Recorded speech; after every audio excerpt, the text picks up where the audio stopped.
It's just a notice, nothing for you to really fill in except the address of the property as well as your buyer's signature, the seller's signature.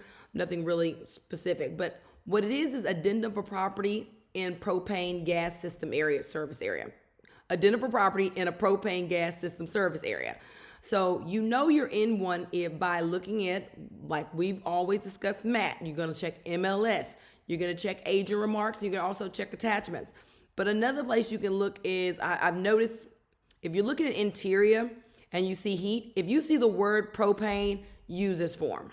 But generally, the listing agent will let you know somewhere that, hey, we got a propane gas line, this area. So if it says heat propane, you definitely know you need this form. If you look in agent remarks and she says something about it, you need this form. And if it's already attached in there, you know you need this form. There's 3 different ways to find it. And if you're not sure if you need this form, because maybe you looked around and you're like, well, do I need to, I looked around, I think I saw or heard that there was a line through here, then I would reach out to the listing agent to confirm. But otherwise, MLS, agent remarks, attachments, then I'd write my contract, with what we have.